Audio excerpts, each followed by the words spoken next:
Hey everybody, I'm Yvonne Williams with Back to Earth Creations, and in this tutorial I want to show you guys how I made this style of pendant with a cool little spinny bead, utilizing a top drilled cabochon or bead and a new concept to this channel, and that is how to create your own head pins. Because often I've found the head pins, even the 3-inch long head pins that I can find from like Fire Mountain Gems, aren't quite long enough to give me the freedom to do what I want to do on this style of pendant. So it can seem really daunting, but y'all, I'm super clumsy, very accident prone, and really not that good at it. And if I can do it, you can do it. I have faith in you. This is just a Ziploc brand container, like plastic container with water in it. Using something like ceramic or tempered glass would probably be better, but this is what I had. A micro torch fueled with butane, some 18 gauge bare copper wire from Parawire. I don't recommend using their enameled stuff because the enamel will just burn off, and that can like ping like little hot sparks at you and stuff. And this is actually really, really affordable, very high quality copper though. I'm very pleased with it so far. And some needle nose pliers that I use specifically for this, and about 5 inches of wire. You could use however much wire as you want though. So we're going to start by lighting up our torch. There we go, putting down that so it's sustained. And I'm just coming to the tip of the cone and starting to heat up the wire. You can see it glowing there. And we may do a couple of these. And I'm working over my water, and you can see it starting to ball up. Nice and smooth. And I want it nice and centered so we can actually heat it up a little bit more. And get it, hopefully, to lean the other way. Troubleshooting. That doesn't always happen, but that'll work. And then quench it, just like that.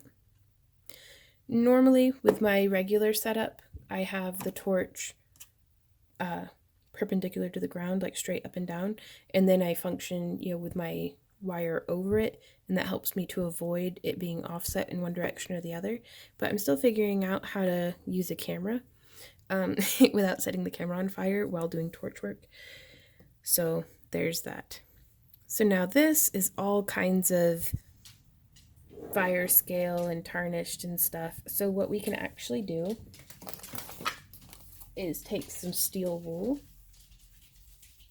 and shine up the head of it.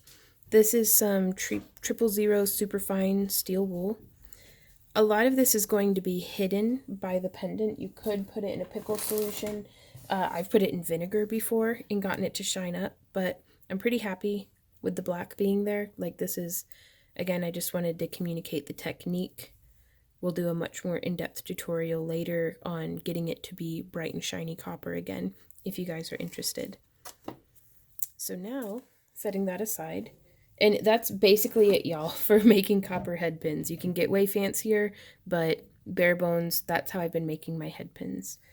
So I would recommend putting it into a pickling solution. So that's how that is looking. If the camera will focus. There it is. And now we can choose our cabochon.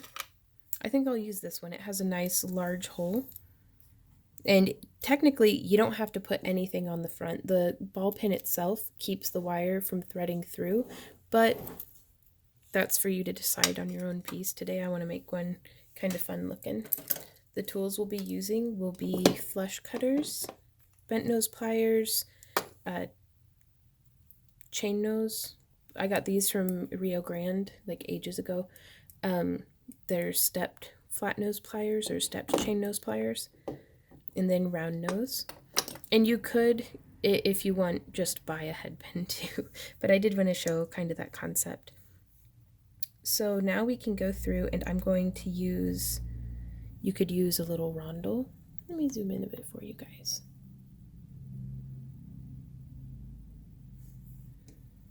You could use a rondel or bead cap, just something kind of petite. to get everything how you want it to be. Like, you can stack these just however you like. I'm going to use this little rondel. This is a great way too, I've found, to use up spare or scrap beads that are just kind of lying around. And then I'm going to use that to stack on our gear. And depending on the size of the inside hole of the gear, you could use a little bead threaded onto your wire.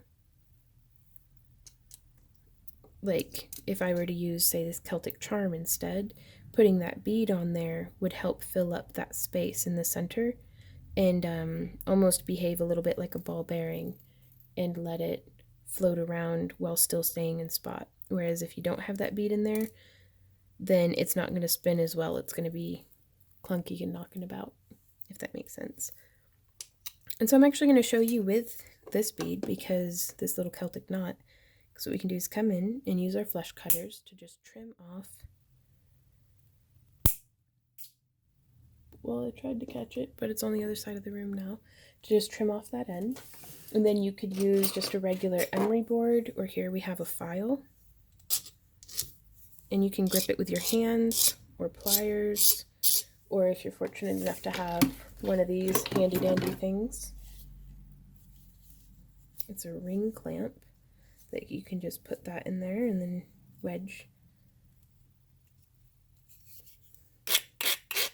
And I'll tell you guys what, this has been just a lifesaver. And I can't figure out which way to go on this file that's effective. So I just go both ways. I know that that's not how files work, but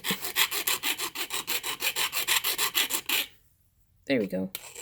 So you can just go on,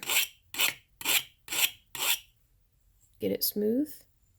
That way it'll look like the other sides. Open that up. And if you don't have one of these, you could just use some nylon jaw pliers or your regular pliers. I just really like that because it gives me a very strong grip and gets my fingers out of the way. So now we have our homemade head pin, a rondel. This is a 3mm brass bead. Boo, having trouble. There we go. And then I'm just going to thread that on. And you could do an infinite combination of different, decorative beads.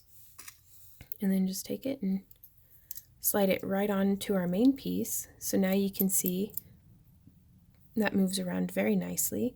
And the rondel behaves to also hold our Celtic knot on. So now from here, I'm going to make a sharp bend up. And you could use a paintbrush handle or a knitting needle or a proper wire mandrel, just whatever you have on hand. But before doing that, I'm going to straighten this little kink out by just smushing down on it. There we are. And I am going to thread on this bail that actually has 2 little loops. And so from here, now that that's on there, we can just bend this around like so. And this will straighten out more as the design continues. And I'm going to try to wiggle this just right in behind our Celtic knot. There we go. It's making a little bit more space. See how it's stacked? Maybe. Yeah, how it's stacked in there with the bead. And then we can actually get in there and just trim it. And then use our bent nose pliers to smush that little pokey bit down. There we are. And so now from here, I'm going to round that out just a little bit more. See if I can't move our bail. The bail isn't going to want to travel around that bend in our wire.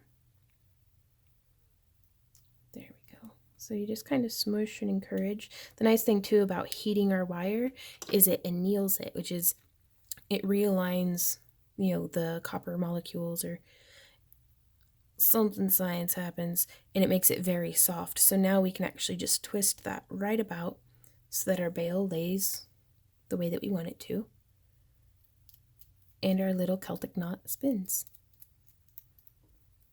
And that is how I wrap this style of top drilled cabochon. It's my favorite way to just make something simple and fun. It really showcases just the natural beauty of the stone on its own. You could do it on both sides and make it reversible if you want. In fact, we can kind of explore that idea a little bit here with just using, again, I'm just going to use more of this bare copper, cutting off about 8 inches of it. And we would take, honestly, this pendant would have been perfect for it because it is so pretty and reversible. But we could use this one as well. And we'll just thread through the wire first. We can thread a pendant on, or a charm on, rather, on both sides.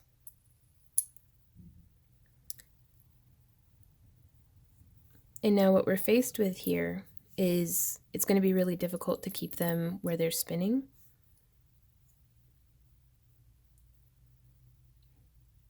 But we can still just kind of bring it up just to the top here, and just using our fingers, give it a nice twist. Very boho chic steampunk in the sense of just throwing a gear on something and calling it steampunk. But this in and of itself is this most simplistic way, or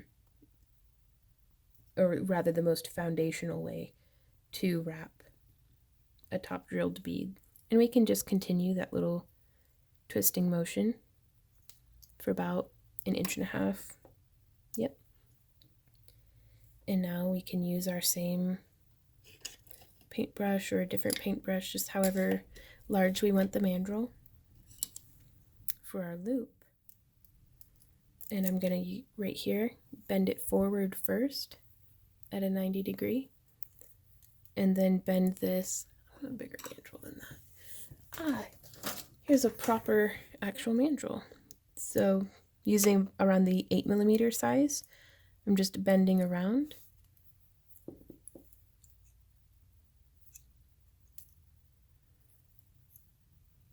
So that it makes this nice little loop here. And then leaving the mandrel in, I'm just going to use my thumb to push this wire around to wrap twice. That way our loop is very secure. Sorry for loud noises. Tighten that down just a little more. And we could finish that off with some cute little spirals, which I think I just might.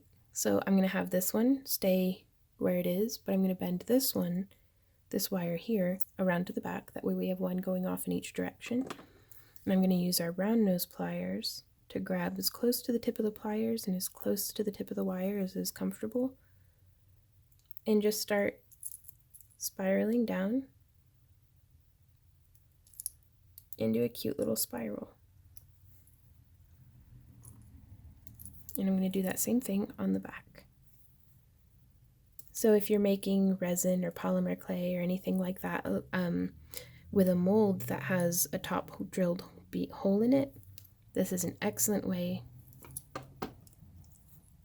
to very quickly and easily make it into something that can be worn with a lot of movement too, which I think will be nice. But there is that. And there is this one. And here's another example that I made off screen. Where on this one, I didn't attach the bail right away. I used 3 little brass jump rings instead. But if you guys have any questions, comments, or ideas, please leave them down below. I love hearing from you guys. The links down in the video description to my social media and to Patreon and to Amazon and stuff, those are great ways to support the channel. You can tag us on social media or, follow us on Patreon, and anything that you purchase through the affiliate links actually really benefits the channel a lot financially, so that's really nice. And it links you to where you can get the same tools and materials as what I'm using. So until next time, y'all, happy crafting. Bye.